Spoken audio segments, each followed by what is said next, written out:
The Blood is the Life by Francis Marion Crawford.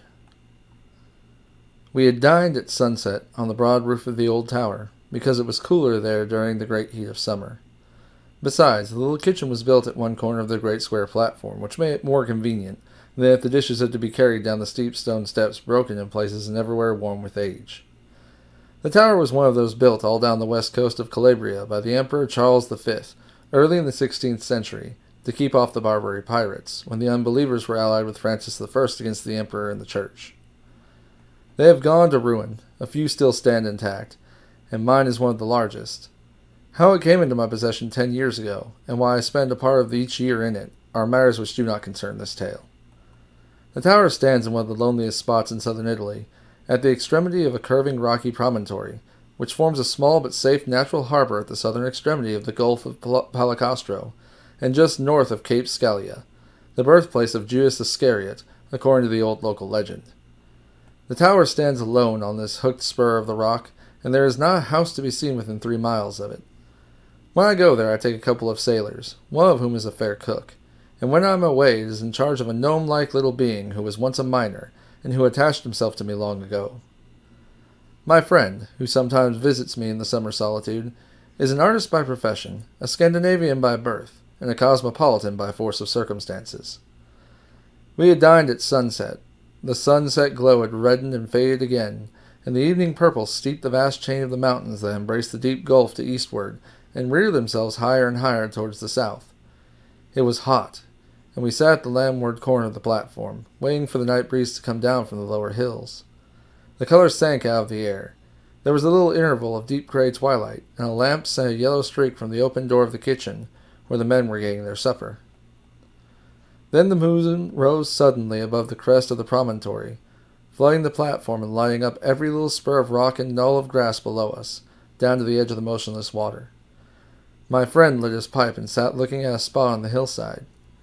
I knew that he was looking at it, and for a long time past I wondered whether he would ever see anything there that would fix his attention. I knew that spot well. It was clear that he was interested at last, though it was a long time before he spoke. Like most painters, he trusts to his own eyesight, as a lion trusts his strength and a stag his speed, and he is always disturbed when he cannot reconcile what he sees with what he believes that he ought to see. "It's strange," he said. "Do you see that little mound, just on the side of the boulder?" "Yes," I said, and I guessed what was coming next. "It looks like a grave," observed Holger. "Very true. It does look like a grave." "Yes," continued my friend, his eyes still fixed on the spot. "But the strange thing is that I see the body lying on top of it. Of course," continued Holger, turning his head on one side as artists do, "it must be an effect of the light. In the first place, it is not a grave at all. Secondly, if it were, the body would be inside, not outside. Therefore, it's an effect of the moonlight. Don't you see it?" "Perfectly. I always see it on moonlit nights." "It doesn't seem to interest you much," said Holger. "On the contrary, it does interest me, though I am used to it. You're not so far wrong, either. The mound really is a grave." "Nonsense!" cried Holger incredulously. "I suppose you'll tell me that what I see lying on it is really a corpse." "No," I answered, "it's not. I know because I have taken the trouble to go down and see." "Then what is it?" asked Holger. "It's nothing." "You mean that it's an effect of the light, I suppose?" "Perhaps it is. But the inexplicable part of the matter is that it makes no difference whether the moon is rising or setting, or waxing or waning. If there's any moonlight at all, from east or west or overhead, so long as it shines on the grave, you can see the outline of the body on top." Holger stirred up his pipe with the point of his knife and then used his finger for a stopper. When the tobacco burned well, he rose from his chair. "If you don't mind," he said, "I'll go down and take a look at it." He left me, crossed the roof, and disappeared down the dark steps. I did not move, but sat looking down until he came out of the tower below.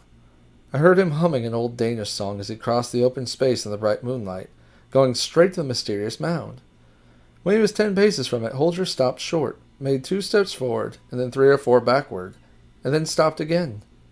I know what that meant. He had reached the spot where the thing ceased to be visible, where, as he would have said, the effect of the light had changed. Then he went on till he reached the mound and stood upon it. I could see the thing still, but it was no longer lying down. It was on its knees now, winding its white arms round Holger's body and looking up into his face. A cool breeze stirred my hair at that moment, as the night wind began to come down from the hills, but it felt like a breath from another world. The thing seemed to be trying to climb to its feet, helping itself up by Holger's body while he stood upright, quite unconscious of it and apparently looking towards the tower, which is very picturesque when the moonlight falls upon it at that side. "Come along," I shouted. "Don't stay there all night." It seemed to me that he moved reluctantly as he stepped from the mound. Or with difficulty. That was it. The thing's arms were still around his waist, but its feet could not leave the grave. As he came slowly forward, it was drawn and lengthened like a wreath of mist, thin and white, till I saw distinctly that Holger shook himself, as a man does who feels a chill. At the same instant a little wail of pain came to me on the breeze. It might have been the cry of the small owl that lives amongst the rocks, and the misty presence floated swiftly back from Holger's advancing figure and lay once more at length upon the mound. Again I felt the cool breeze in my hair, and this time an icy thrill of dread ran down my spine. I remembered very well that I had once gone down there alone in the moonlight, that presently, being near, I had seen nothing, that, like Holger, I had gone and stood upon the mound. I remembered how, when I came back, sure that there was nothing there, I had felt the sudden conviction that there was something after all if I would only look back, a temptation I had resisted as unworthy of a man of sense, until, to get rid of it, I had shaken myself just as Holger did. And now I knew that those white misty arms had been round me too. I knew it in a flash, and I shuddered as I remembered that I had heard the night owl then too. But it had not been the night owl. It was the cry of the thing. I refilled my pipe, and poured out a cup of strong southern wine. In less than a minute Holger was seated beside me again. "Of course there's nothing there," he said, "but it's creepy all the same. Do you know, when I was coming back I was so sure that there was something behind me that I wanted to turn around and look. It was an effort not to." He laughed a little, knocked the ashes out of his pipe, and poured himself out some wine. For a while neither of us spoke, and the moon rose higher, and we both looked at the thing that lay on the mound. "You might make a story about that," said Holger after a long time. "There is one," I answered. "If you're not sleepy, I'll tell it to you." "Go ahead," said Holger, who likes stories. Old Dario was dying up there in the village beyond the hill. You remember him, I have no doubt. They say that he made his money by selling sham jewelry in South America, and escaped with his gains when he was found out. Like all those fellows, if they bring anything back with them, he at once set to work to enlarge his house, and as there are no masons here, he sent all the way to Paola for 2 workmen. They were a rough-looking pair of scoundrels, a Neapolitan who had lost one eye, and a Sicilian with an old scar half an inch deep across his left cheek. I often saw them, for on Sundays they used to come down here and fish off the rocks. When Ilario caught the fever that killed him, the masons were still at work. As he had agreed that part of their pay should be the board and lodging, he made them sleep in the house.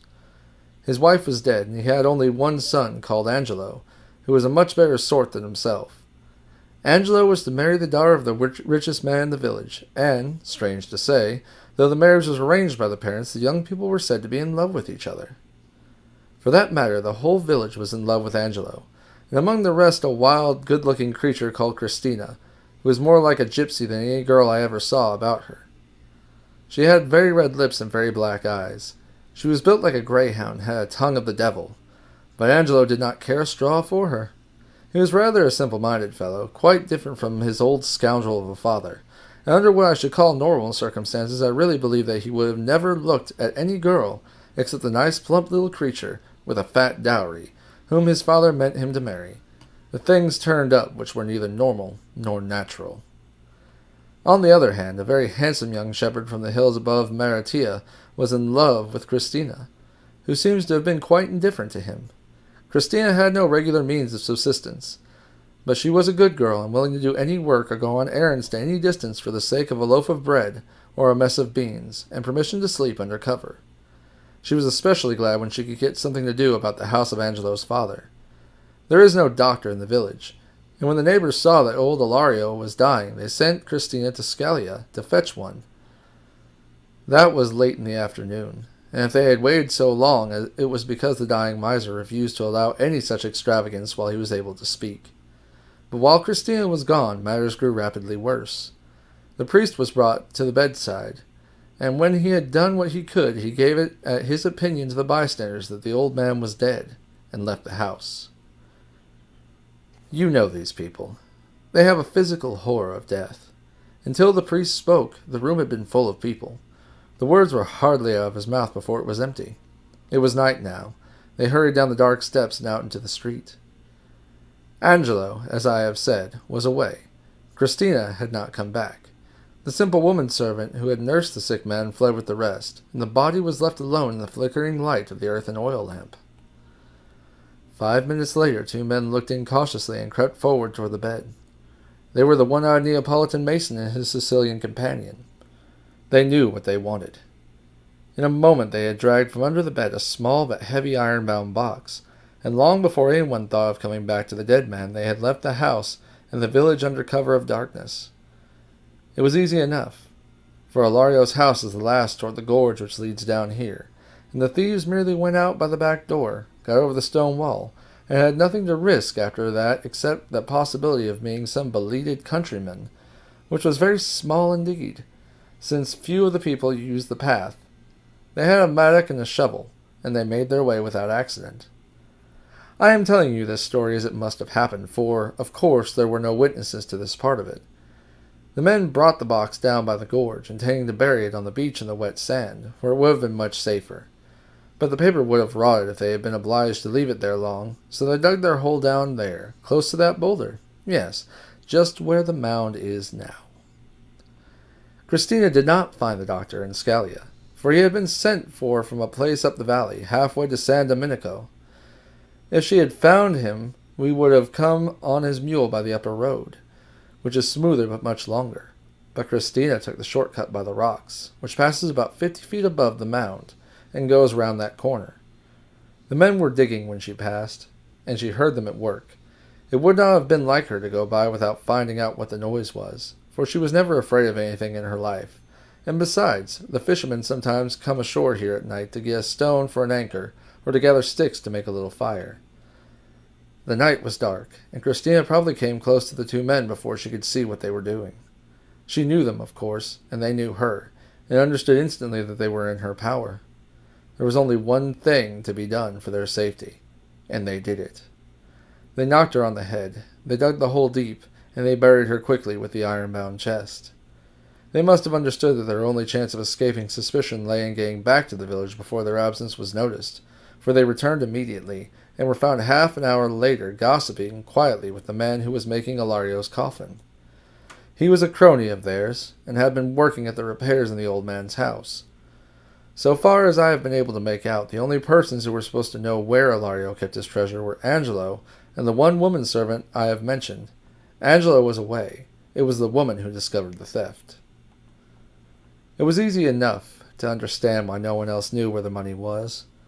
The old man kept his door locked, and the key in his pocket when he was out, and did not let the woman enter to clean the place unless he was there himself.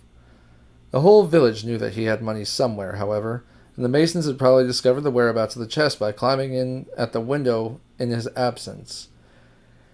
If the old man had not been delirious until he lost consciousness, he would have been in frightful agony of mind for his riches. The faithful woman-servant forgot their existence only a few moments when she fled with the rest, overcome by the horror of death. 20 minutes had not passed before she returned with 2 hideous old hags who were always called in to prepare the dead for burial. Even then she had not at first the courage to go near the bed with them, but she made a pretense of dropping something, went down on her knees as if to find it, and looked under the bedstead. The walls of the room were newly whitewashed down to the floor, and she saw at a glance the chest was gone. It had been there in the afternoon. It had therefore been stolen in the short interval since she had left the room. There are no carabiners stationed in the village. There is not so much a municipal watchman, for there is no municipality. There never was such a place, I believe. Scalia is supposed to look after it in some mysterious way, and it takes a couple hours to get anybody from there. As the old woman had lived in the village all her life, it did not even occur to her to apply any civil authority for help. She simply set up a howl and ran through the village in the dark, screaming out that her dead master's house had been robbed. Many of the people looked out, but at first no one seemed inclined to help her. Most of them, judging her by themselves, whispered to each other that she had probably stolen the money herself. The first man to move was the father of the girl whom Angelo was to marry. Having collected his household, all of whom felt a personal interest in the wealth which was to have come into the family, he declared it to be his opinion that the chest had been stolen by the two journeyman masons who lodged in the house. He headed a search for them, which naturally began in Ilario's house and ended in the carpenter's workshop, where the thieves were found discussing a measure of wine with the carpenter over the half-finished coffin, by the light of one earthen lamp filled with oil and tallow. The search party at once accused the delinquents of the crime, and threatened to lock them up in the cellar till the carabiners could be fetched from Scalia. The two men looked at each other for one moment, and then without the slightest hesitation they put out the single light, seized the unfinished coffin between them, and using it as sort of a battering ram, dashed upon their assailants in the dark. In a few moments they were beyond pursuit. That is the end of the first part of the story. The treasure had disappeared, and as no trace of it could be found, the people supposed that the thieves had succeeded in carrying it off. The old man was buried, and when Angelo came back at last he had to borrow money to pay for the miserable funeral, and had some difficulty in doing so. He hardly needed to be told that in losing his inheritance he had lost his bride. In this part of the world marriages are made on strictly business principles, and if the promised cash is not forthcoming on the appointed day, the bride or the bridegroom whose parents have failed to produce it may as well take themselves off, for there will be no wedding. Poor Angelo knew that well enough. His father had been possessed of hardly any land.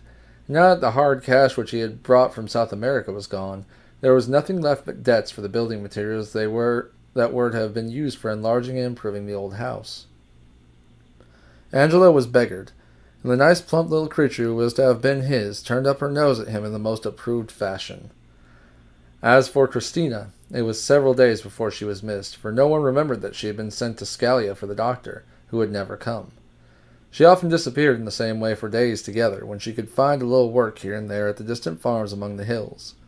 But when she did not come back at all, people began to wonder, and at last made up their minds that she had connived with the masons and had escaped with them. I paused and emptied my glass. That sort of thing could not happen anywhere else, observed Holger, filling his everlasting pipe again. It is wonderful what a natural charm there is about murder and sudden death in a romantic country like this. Deeds that would be simply brutal and disgusting anywhere else become dramatic and mysterious, because this is Italy, and we are living in a genuine tower of Charles V, built against the Barbary pirates. There's something in that, I admitted. Holger is the most romantic man in the world inside of himself, but he always thinks it necessary to explain why he feels anything. I suppose they found the poor girl's body with the box, he said presently. As it seems to interest you, I answered, I'll tell you the rest of the story. The mood had risen by this time. The outline of the thing on the mound was clearer to her eyes than before. The village very soon settled down to its small, dull life.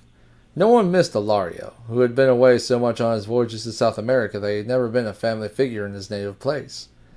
Angelo lived in a half-finished house, and because he had no money to pay the old woman-servant, she would not stay with him. But once in a long time she would come and wash a shirt for him, for old acquaintance's sake. Besides the house, he had inherited a small patch of ground at some distance from the village. He tried to cultivate it, but he had no heart in the work, for he knew he could never pay the taxes on it and on the house, which would certainly be confiscated by the government, or seized for the debt of the building material, which the man who had supplied it refused to take back. Angelo was very unhappy. So long as his father had been alive and rich, every girl in the village had been in love with him. But that was all changed now. It had been pleasant to be admired and courted, and invited to drink wine by fathers who had girls to marry. It was hard to be stared at coldly, and sometimes laughed at because he had been robbed of his inheritance. He cooked his miserable meals for himself, and from being sad became melancholy and morose. At twilight, When the day's work was done, instead of hanging out about in the open space before the church with young fellows of his own age, he took to wandering in lonely places on the outskirts of the village till it was quite dark. Then he slunk home and went to bed to save the expense of a light. But in those lonely twilight hours he began to have strange waking dreams.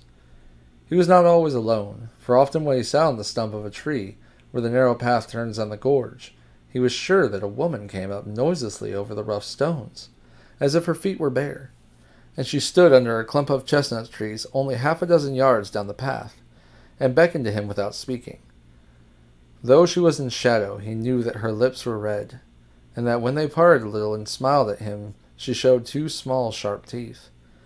He knew this at first rather than saw it, and he knew that it was Cristina, and that she was dead. Yet he was not afraid. He only wondered whether it was a dream, for he thought if he had been awake he should have been frightened. Besides, the dead woman had red lips, and that could only happen in a dream. Whenever he went near the gorget after sun, she was already there waiting for him, or else she very soon appeared, and he began to be sure of her blood-red mouth. But now each feature grew distinct, and the pale face looked at him with deep and hungry eyes. It was the eyes that grew dim. Little by little he came to know that someday the dream would not end when he turned away to go home, but would lead him down the gorge out of which the vision rose. She was never near now when she beckoned to him. Her cheeks were not livid like those of the dead, but pale with starvation, with the furious and unappeased physical hunger of her eyes that devoured him. They feasted on his soul and cast a spell over him, and at last they were close to his own and held him. He could not tell whether her breath was hot as fire or cold as ice. He could not tell whether her red lips burned his or froze them, or whether her 5 fingers on his wrists seared scorching scars or bit his flesh like frost. He could not tell whether he was awake or asleep, whether she was alive or dead, but he knew that she loved him, she alone of all creatures, earthly or unearthly, and her spell had power over him. When the moon rose high that night, the shadow of that thing was not alone down there upon the mound. Angelo awoke in the cool dawn, drenched with dew and chilled through flesh and blood and bone. He opened his eyes to the faint gray light and saw the stars were still shining overhead. He was very weak, and his heart was beating so slowly that he almost felt like a man fainting. Slowly he turned his head on the mound and on a pillow, but the other face was not there. Fear seized him suddenly, a fear unspeakable and unknown. He sprang to his feet and fled up the gorge, and he never looked behind him until he reached the door of the house on the outskirts of the village.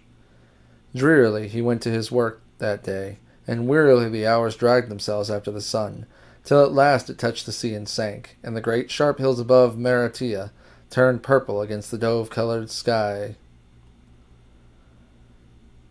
Angelo shouldered his heavy hoe and left the field.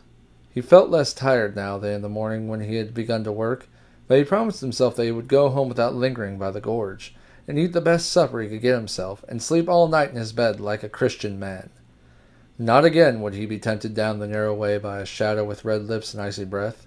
Not again would he dream that dream of terror and delight. He was near the village now. It was 1/2 hour since the sun had set, and the cracked church bell sent little discordant echoes across the rocks and ravines to tell all good people that the day was done. Angelo stood still a moment where the path forked, where it led toward the village on the left, and down to the gorge on the right, where a clump of chestnut trees overhung the narrow way. He stood still a minute, lifting his battered hat from his head, and gazing at the fast-fading sea westward, and his lips moved as he silently repeated the familiar evening prayer. His lips moved, but the words that followed them in his brain lost their meaning and turned into others, and ended in a name that he spoke aloud: Cristina. With the name, the tension of his will relaxed suddenly. Reality went out, and the dream took him again, and bore him on swiftly and surely like a man walking in his sleep, down by the steep path in gathering darkness. And as she glided beside him, Cristina whispered strange, sweet things in his ear, which somehow, if he had been awake, he knew that he could not quite have understood. But now they were the most wonderful words he had ever heard in his life.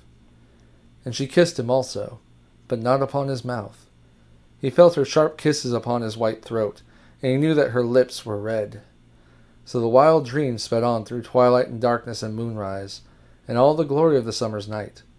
But in the chilly dawn he lay as one half dead upon the mound down there, recalling and not recalling, drained of his blood, yet strangely longing to give those red lips more. Then came the fear, the awful nameless panic, the mortal horror that guards the confines of the world we see not, neither know of as we know of other things, but which we feel when its icy chill freezes our bones and stirs our hair with the touch of a ghostly hand. Once more, Angelo sprang from the mound and fled up the gorge in the breaking day, but his step was less sure this time, and he panted for breath as he ran. And when he came to the bright spring of water that rises halfway up the hillside, he dropped upon his knees and hands and plunged his whole face in and drank as he would never have drunk before. For it was the thirst of the wounded man who has lain bleeding all night upon the battlefield. She had him fast now, and he could not escape her, but would come to her every evening at dusk until she had drained him of his last drop of blood. It was in vain that when the day was done he tried to take another turning and go to home by a path that did not lead near the gorge. It was in vain that he made promises to himself each morning at dawn when he climbed the lonely way up from the shore to the village. It was all in vain, for when the sun sank burning into the sea, and the coolness of the evening stole out as from a hiding-place to delight the weary world, his feet turned toward the old way, and she was waiting for him in the shadow under the chestnut trees. And then all happened as before, and she fell to kissing his white throat, even as she lifted gently down the way, winding one arm about him. And as his blood failed, she grew more hungry and more thirsty every day. And every day when he awoke in the early dawn, it was harder to rouse himself to the effort of climbing the steep path to the village. And when he went to his work, his feet dragged painfully, and there was hardly strength in his arms to wield the heavy hoe. He scarcely spoke to anyone now, but the people said he was consuming himself for love of the girl he was to have married when he lost his inheritance, and they laughed heartily at the thought, for this is not a very romantic country. At this time, Antonio, the man who stays here to look after the tower, returned from a visit to his people, who lived near Salerno. He had been away all this time since before Ilario's death, and knew nothing of what had happened. He has told me that he came back late in the afternoon and shut himself up in the tower to eat and sleep, for he was very tired. It was past midnight when he awoke, and when he looked out toward the mound, he saw something, and he did not sleep again that night. When he went out again in the morning, it was broad daylight, and there was nothing to be seen on the mound but loose stones and driven sand. Yet he did not go very near it. He went straight up the path to the village, and directly to the house of the old priest. "I have seen evil things this night," he said. "I have seen how the dead drink the blood of the living, and the blood is the life." "Tell me what you have seen," said the priest in reply. Antonio told him everything he had seen. "You must bring your book and your holy water tonight," he added. "I will be here before sunset to go down with you. If it pleases your reverence to sup with me while we wait, I will make ready." "I will come," the priest answered, "for I have read in old books of these strange beings which are neither quick nor dead, and which lie ever fresh in the graves, stealing out into the dust to taste life and blood." Antonio cannot read, but he was glad to see that the priest understood the business, for, of course, the books must have instructed him as to the best means of quieting the half-living thing forever. So Antonio went away to his work, which consists largely in sitting on the shady side of the tower when he is not perched upon a rock with a fishing line catching nothing. But on that day he went twice to look at the mound in the bright sunlight, and he searched round and round it for some hole through which the being might get in and out, but he found none. When the sun began to sink and the air was cooler in the shadows, he went up to fetch the old priest, carrying a little wicker basket with him. And in this they placed a bottle of holy water, and the basin, and sprinkler, and the stole which the priest would need. And they came down and waited in the door of the tower till it should be dark. But while the light still lingered very grey and faint, they saw something moving, just there. 2 figures, a man's that walked, a woman's that flitted beside him, and while her head lay on his shoulder, she kissed his throat. The priest has told me that, too, and that his teeth chattered, and he grasped Antonio's arm. The vision passed and disappeared into the shadow.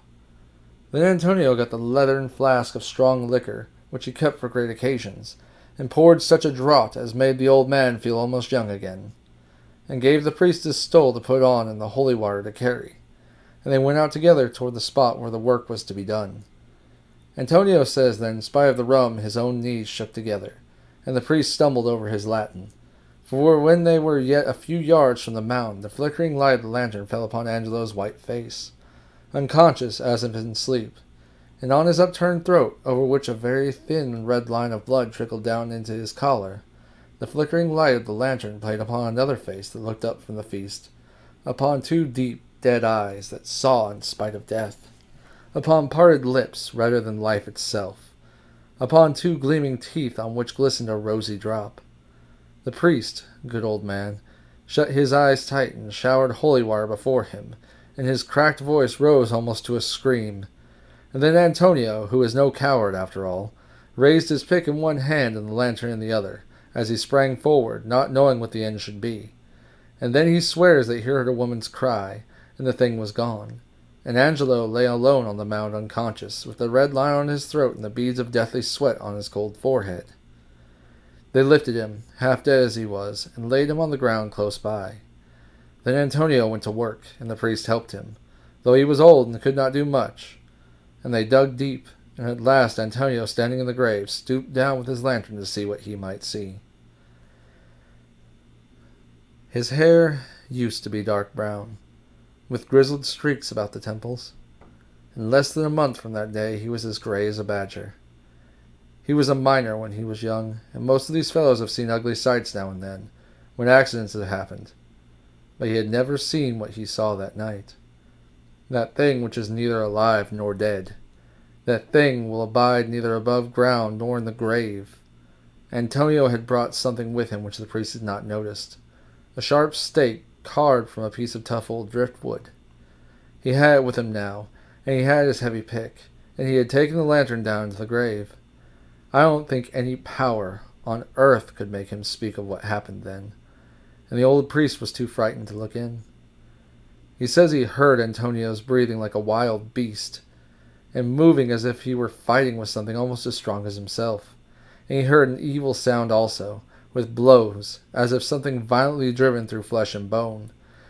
And then, the most awful sound of all, a woman's shriek, the unearthly scream of a woman neither dead nor alive, but buried deep for many days.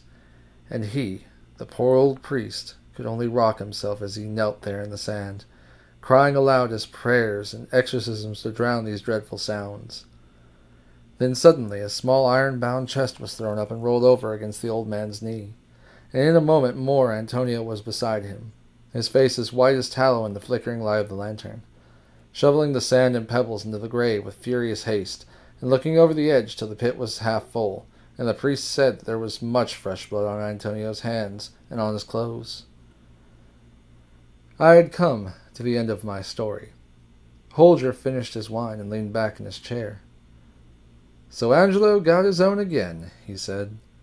"Did he marry the prim and plump young person to whom he had been betrothed?" "No. He had been badly frightened. He went to South America and has not been heard of since." "And that poor thing's body is still there, I suppose," said Holger. "Is it quite dead yet, I wonder?" "I wonder too. But whether it be dead or alive, I should hardly care to see it, even in broad daylight. Antonio is as gray as a badger, and he has never been quite the same man since that night."